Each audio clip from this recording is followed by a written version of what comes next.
They said week 6 was going to be lame. They said the slate was light. Wrong. Well, guess what? Who's the dummy now? What a weekend, fellas. We had upsets. We had big-time finishes. We had some chalk. David Cohn, former Michigan quarterback, playing Crain, former Western State, Colorado wide receiver. And I do want to let the people know before we go Greg Louganis and dive into this, we have a full Texas and Florida instant reaction. You can check right there on the channel.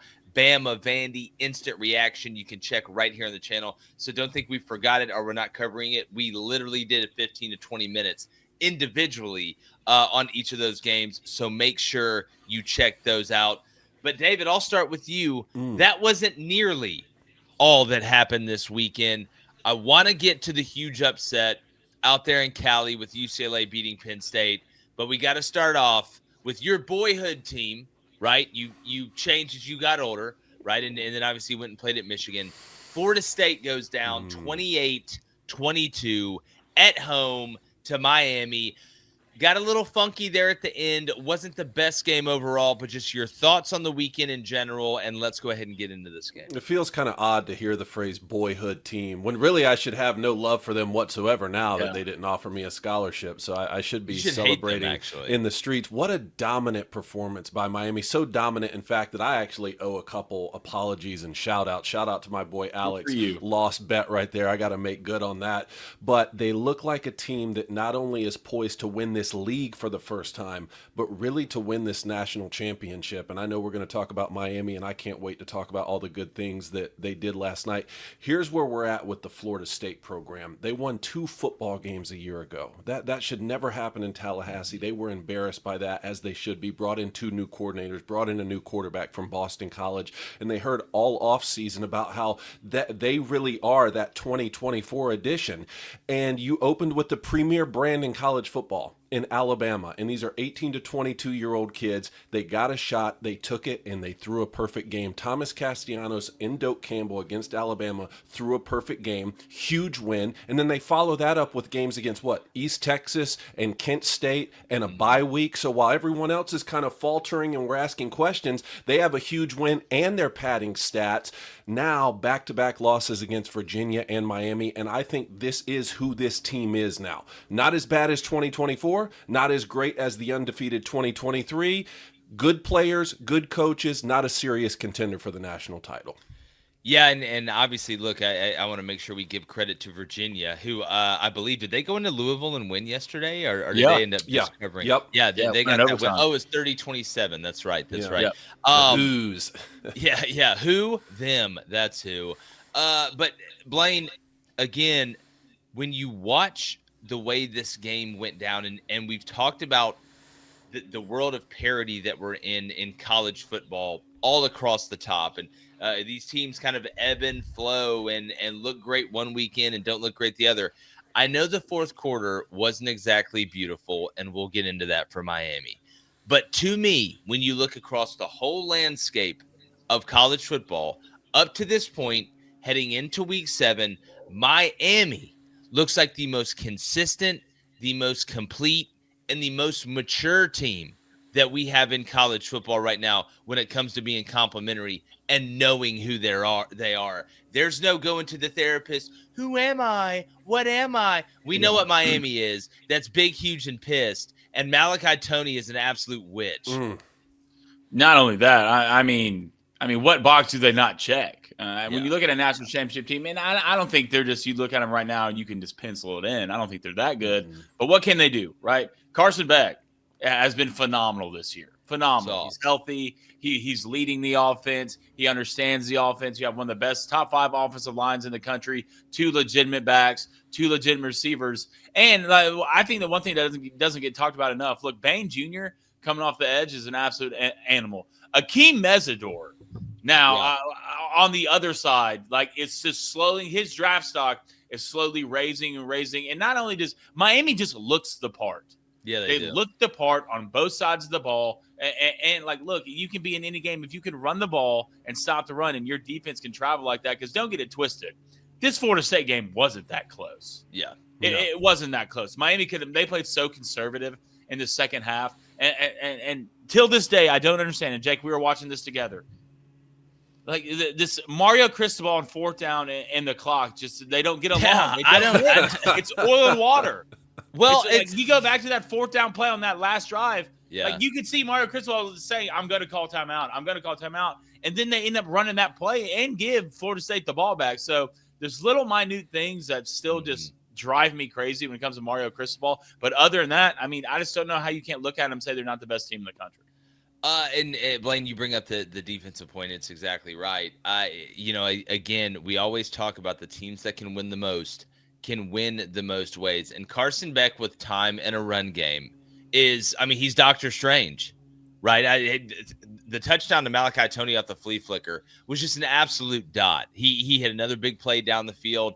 I can sit here and talk about Malachi the whole game, but CJ Daniels Jr. has come on. It seems like everybody has worked out for Miami. Again, Toney, 7 catches, 107 yards, 2 touchdowns. CJ Daniels, 5 catches, 78 yards, and 2 touchdowns. That thing they got at tight end, named Elijah Lofton, who's just basically like a they say he's like a bowling ball with knives. I mean, this dude's like a big ass bowling ball with knives, like so big it's the one small town you stop at because they got the world's biggest bowling ball. Oh, it's just Elijah Lofton with knives coming out of him. But on the other side, it just and being an Auburn fan growing up, there is something deeply troubled within me when they pan over to the sidelines, Coney, and I see Gus Malzahn just chewing on that gum 1,000 miles an hour, adjusting those pants and running it on first down pretty much every drive. And Kirk Herbstreit, I don't know if you heard this on the broadcast, David. Herbstreit was kind of poking some fun at Gus a little bit. He was like, look, if they can't run the ball, this passing game is not sophisticated. Yeah. So, like, deep down, it's basically saying, like, listen, this team's a one-trick pony because Gus's route tree is basically a dead plant. Well, that's why, and you guys know Gus better than I ever will with his time at Auburn, but that's why the most impressive unit from me yesterday was the Miami defense, because everything that Florida State wants to accomplish begins with that Gus Malzahn rushing attack, and Miami really stifled that outside of that first drive. Now, if you were just to wake up on Sunday and look down at the box score and see Florida State rush for 132, that doesn't tell the story, because for most of that game, Florida State could not establish the running game like they were able to against Alabama. What they rushed for in that game, 250 yards. And without that, Thomas Castellanos was just back there running for his life. So, I mean, like Blaine was talking about with Bain coming off the edge, it's not just in the pass rush. How many times was he able to track down a back from the back end and make huge tackles? Like, this Miami defense is just flying around. And without having that established rushing attack, Thomas Castellanos just can't sit back there in the pocket and pick this Miami team or anyone apart. Here's the thing.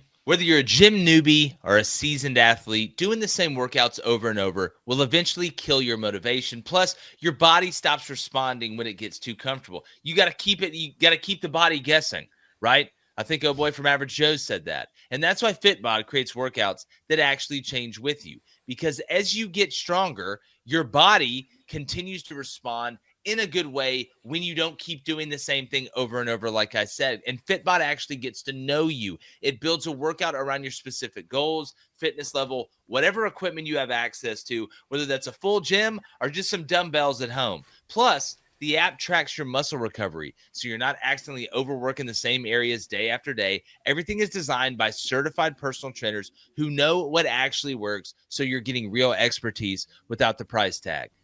You can take it from us. We did it for Lady Ballers, right? That's how I went from Fat Jake to Normal Jake now. That's why Cone is looking so good walking around, just molded. And then Blaine lost a little bit of weight. He didn't need to lose too much, but he reshaped his body, and it's in much better shape. So level up your workout and join Fitbod today to get that personalized workout plan and get 25% off your subscription or try the app free for 7 days at fitbod.me/booster. That's FITBOD.me/booster. Don't pitch a fit, get fit.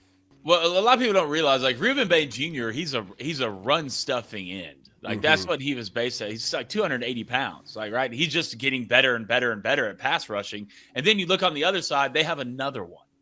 Like, they got a couple of them. Another one. And, I don't remember, like, Blunt. Look, I know LSU's not the same, but just the turnaround from a defensive standpoint from Miami there to LSU. I don't know how you do a better job. You want to talk about hitting in the portal or just having guys and keeping them.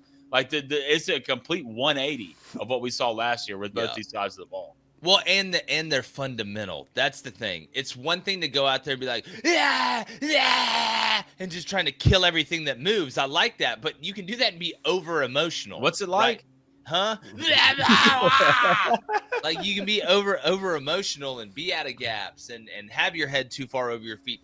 Miami, similar to LSU, is playing at an unbelievably high level emotionally, but they're stable. Right, which makes them incredibly dangerous. It's like in the superhero movies. The guy that becomes the main villain to fight Superman or Batman, he's not just nuts and pissed, right? Like the Joker's nuts and pissed, but he's also smart. He can set things up. Yeah. Like that's how Miami feels, and that's such a great combination. And you've got to give kudos to Mario for bringing in the right guy, but then obviously the defensive coaching staff being able to do both of those things, and they're handling prosperity. So Miami moves on to 5-0, 1-0 in the ACC. And Shannon Dawson on the other side, man. Shannon Dawson, who I swear to God I thought was Mike Johnson, who's the Speaker of the House for about a quarter and a half. And look, that was their first time leaving Dade County. That was a question I had, because it was the same with Florida State. The first time they left Tallahassee, they go on the road and lose to Virginia. Miami is showing that they are steadily building, which any championship team needs to improve week to week. They're acting like the type of team that can develop and go on and win this national title. For sure, but if you're a Florida State fan, David, quickly, if you're a Florida State fan, the roller coaster of emotions that you've been on for the past, 3 years is just insane. But now you are 0-2 in the ACC. When I look at Virginia's got the tiebreaker over you. Duke's now 3-0. Georgia Tech is 2-0, 5-0 overall, and has a pretty good path to the ACC championship. I don't think a 10-2 ACC team that doesn't win the conference championship is going to get in. I think Florida's. I think Florida's been eliminated. I think Clemson's been eliminated. To be honest with you, for outside of just having to win the conference championship. But how should you feel about where this team is at under Mike Norvell coming off that 2-10 season? You're happy, excited, you beat Bama. Oh, God, we care so much. But now you look up, and it's early October, and you're just a little over 500 and 0-2 in the conference. Yeah, roller coaster of emotions, just like you said. What I was saying is, look, it's not as bad as the 2024 campaign, but it's not as good as the 2023 campaign when you went undefeated, and obviously we know what happened with getting snubbed from the college football playoff. My question now for this team is, how much quit do you have in you versus how much grit do you have in you? When you build a team with a lot of transfer players, and Florida State has done this the last couple years, where we've seen guys come in like mercenaries almost. How much pride do you have in still delivering a quality product and chasing down? Look, you 2 ACC losses, but you're not out of being able to find yourself in that football game if you really go on a run. I don't think it's likely, but how much quit versus how much grit? I think we're going to find out pretty soon with this schedule. You still go on the road to Clemson. You go on the road to Florida, who just beat Texas. Like, what do you got in you? Yeah, look, you got Pitt at home. Yeah, now, your next, and then that's not a walk in the park. No, it's there. Pitt, you got Pitt. Well, to that point, Blaine. Look at the rest of Miami's schedule. Who's beating them? Who's beating Miami? I'm looking at it right now. You get Stanford at Louisville at home. They just lost. Stanford, you're going to kill them. At SMU, maybe that's the best shot left. Then you got Syracuse with me at quarterback. You got NC State at home. They're not going to – NC State's not winning that game. At Virginia Tech, they don't even have a head coach. And then you got Narduzzi and Pitt at the end of the season. They've got a new quarterback. We'll see how that works out. But Miami handles business, remains undefeated. But I'll tell you about a team that didn't handle business. And typically – they don't handle business against teams of equal or greater value. But they went to LA yesterday. And if you look at James Franklin's post-game press conference, I want to ask you about that, Blaine, here in a second. But UCLA, who was 0-4, 0 for Gopher, everybody's just pointing at Nico Iamaleava and laughing. They beat Penn State Yes, you heard that right. Penn State is now 3-2 overall, 0-2 in the Big Ten. And this leads me to have they beaten a Power 4 team? No. Have they beaten a Power 4? Who's been a bigger disappointment now? Is it Clemson or is it Penn State? Blaine. I mean, can there be two right answers? Yes. The answer is yes. I mean, yeah. At least you get to choose yours. I would say, gosh, who is the more? I mean, I would still say Clemson, to be honest. Well, as someone who had Penn State winning the national championship, you can guess where I'm going. You're welcome, Dave. Yeah, look, you're pissed. I was going to give you a chance to simmer, Dave. I will say this. It was pretty cool to see, was it Rick Neuheisel's son? Yeah, Jerry. Coaching this and him in live time on TV, going through it as a parent. Look, y'all are both parents. I'm not. I would be so the anxiety in me would just How would you be feeling this morning, Blaine, physically? Physically? I mean, physically, I'd be feeling great. Emotionally, I'd be a wreck, right? I was just talking about being hungover. If I was him or his dad? No, I'm talking about both. Oh, yeah, I'd wake up speaking Japanese. It wouldn't even matter. At that point, I'd be drunk on TV if I was. That's impressive. Be me. But, I will say this. I've always been in the boat of thinking is the definition of mediocre that's around him. But it's amazing what can happen, right, when you get a new face, a new voice, for a program at UCLA. Nico looked like some shades of what we saw a little bit last year, well, maybe against the Iowa bowl game the year before. He looked like the guy we thought we would see. Starting a podcast can feel overwhelming. You got scripts, you got setups, film schedules, logos. We're trying to figure it all out. But what we did find out is when you're launching something new, your to-do list, well, it grows daily. It's like having a house. Something's always broken. All right. But finding a tool that both helps and simplifies, well, that can be a game changer. For millions of businesses, that tool is Shopify. Make that noise, Blaine. Shing.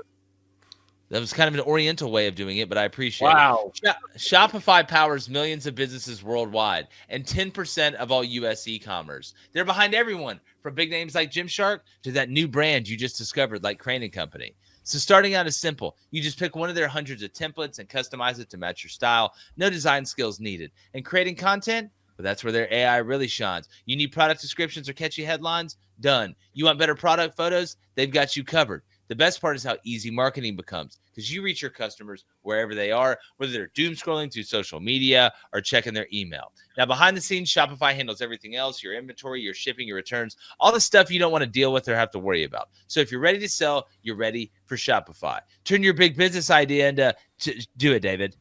Cha-ching! God, that's perfect. Shopify on your side. Sign up for your $1 per month trial. It starts Yours is oriental. At shopify.com/Crain. Go to shopify.com/CRAIN. Shopify. Dude, listen to this stat line for Nico. Yeah, it's crazy. 17 in passing, 17 to 24, $166, 2 touchdowns, no interceptions. Rushing, 16 carries, $128. 3 touchdowns with a long of 52. Damn, dog. Yeah. What? It was that. What have y'all been doing before against this? Penn State? Against Penn State. Not Stanford. Yeah. Yeah, y'all are getting punked by UNLV. You come who's 5-0, by the way. Watch out. Hey, no, dude, you didn't even pick them for your playoff thing last week. I don't want to hear anything about UNLV. No. We're not getting in that argument. I picked them before. I'm talking about UNLV. I picked them before the season. When we do the playoff thing, it's about where we think it is right now. That's totally different. We're not getting into that. Don't change the subject. What I'm saying is, if you watch that post-game press conference, Dave, with James Franklin. I did. He made every excuse in the book. Pathetic.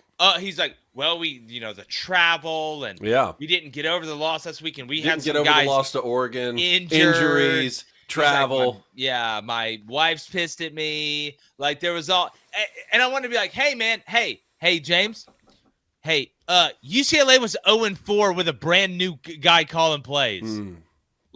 Their team probably was close to quitting. They have more excuses than you. I'll be honest with you. I'm about fed up with James Franklin's bullshit. Mm. I've about had enough. It's almost getting to the point where it feels political when they just lie to you when they know their side's wrong. That's what it feels like to me. Like it's not. We all know it's not really happening that way, but you just say it to try and gaslight me into thinking that that's how it should be. How about this? How about Drew Aller is the Tim Tebow of Zach Calzadas? How about that? There, I said. Okay, I'm going to try and Charlie Day a pin board and keep up with that. But right a week after I coined the phrase, the James Franklin paradox, to describe a coach who beats every single team he's supposed to because he's favored against, but can't beat any team who's favored against him, you go and do something like this. How about now, Penn State fans? Because they were mad before when he was beating the teams he was supposed to. Yeah. Now you go out and lose to a team which I think you can make a legitimate case UCLA was the worst team in the Power Four. I think you can make that case. One of the 3 teams in the country that had already fired their head coach.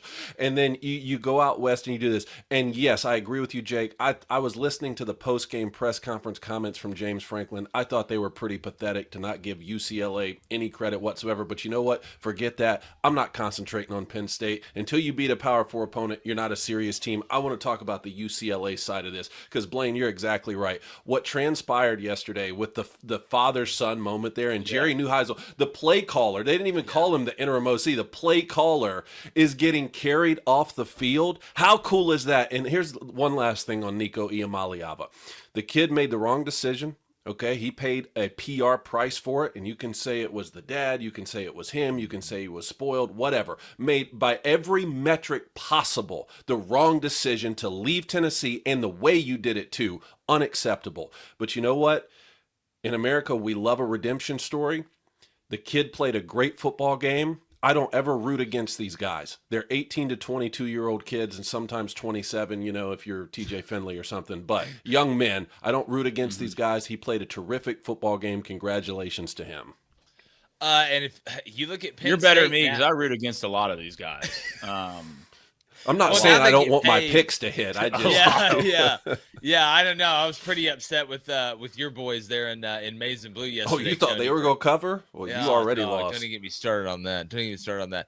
On the difference, I'll say between where Penn State sits right now and where Florida State sits, I don't think a 10-2 non-conference champion makes it out of the ACC. I think if you go 10-2 in the Big Ten, you're in, regardless if you even get close to playing in the Big Ten championship. But having said that, there's a little bit of the carrot for Penn State fans. Here's the stick. You're 3-2 overall. You're 0-2 in the Big Ten, and your season probably comes down to can you beat Ohio State on the road? And then if somehow you pull that one out of your ass, then you get Indiana at home the next week. Yeah. And right now, if you can't beat UCLA, you can get upset and you can talk about, how many distractions there are and whatever. You ain't beating those guys. And this season, Blaine, could start to spiral for Penn State. I mean, it already kind of has, but this is just, man, what a crazy time in college football. It's Shutter Island. Like, literally, if you're Penn State, I feel like I'm watching Shutter Island. But I will say, in your schedule, you have Northwestern, Iowa. You should beat both those teams. Michigan State, Nebraska, Rutgers. You should beat Michigan State and Rutgers. So it's going to come down to Nebraska, Ohio State, and Indiana. And I promise you, any team out there, if you want to listen to this, if you're 9-3, they're going to put Notre Dame in above you. Like, I'm telling you right now, like they're going to. If Penn State Notre Dame's 10-2, is that what you're saying? 10-2, yeah. If they win out, they're going to put Notre Dame in above you.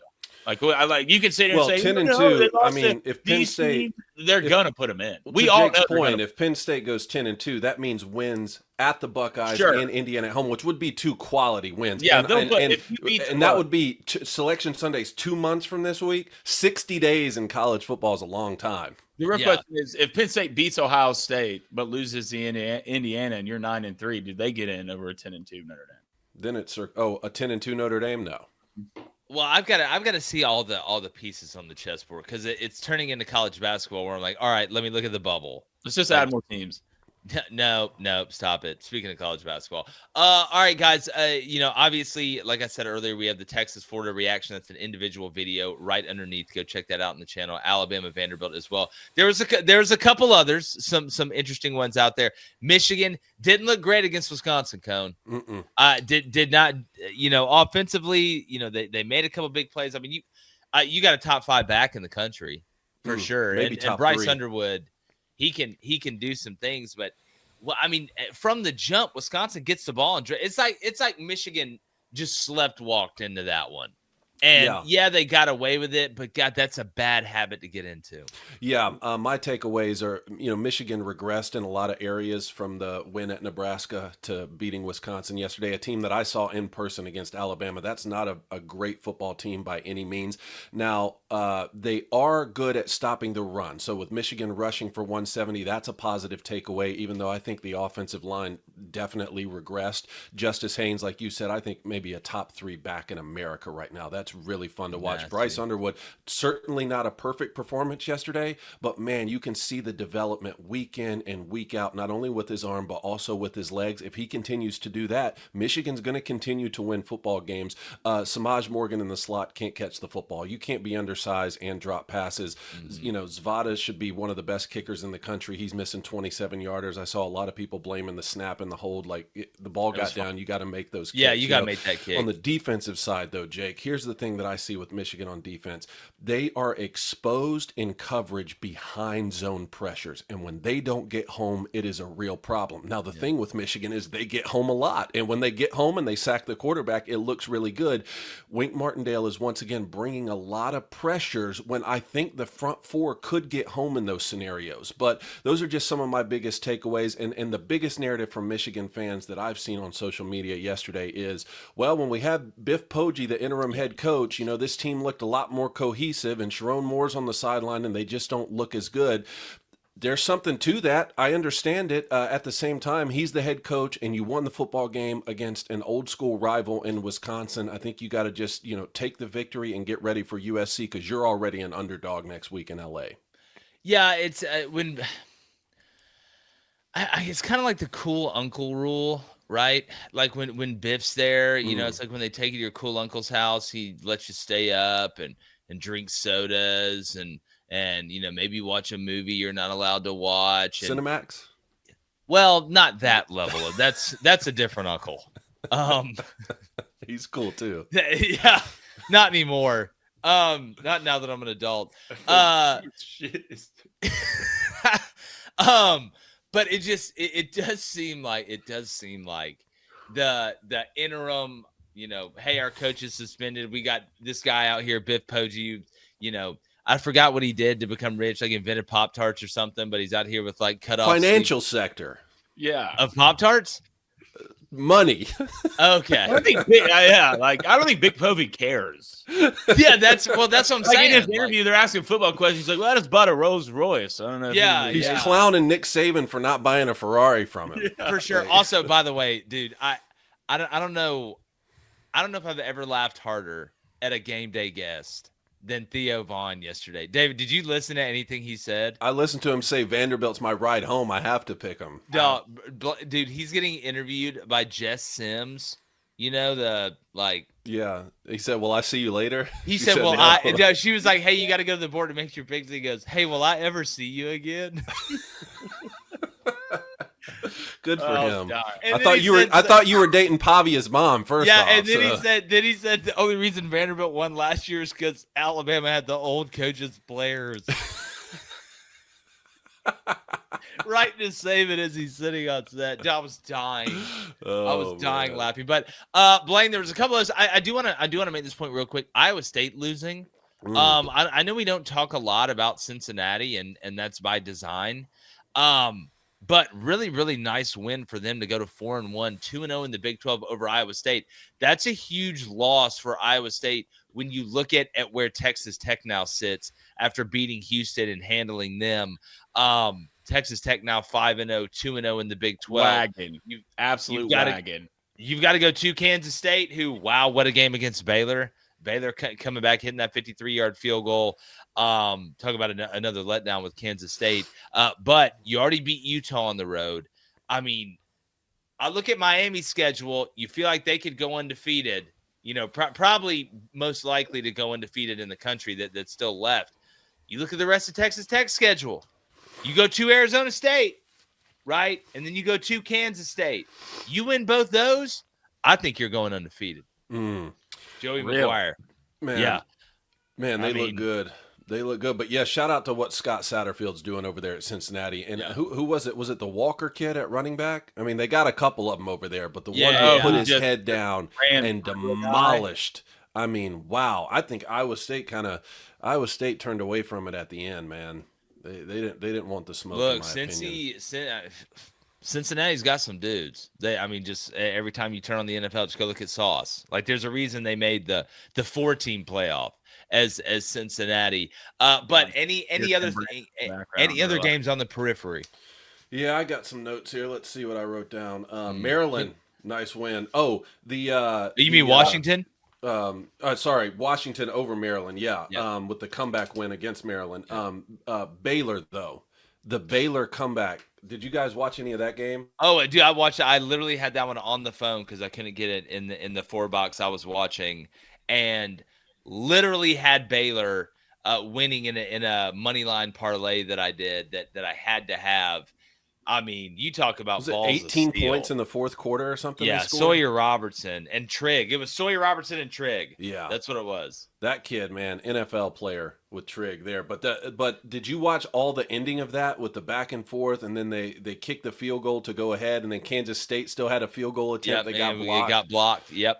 One of the wildest finishes I've seen. A couple other things. The Oklahoma wide receiver that got hurt into the wall there.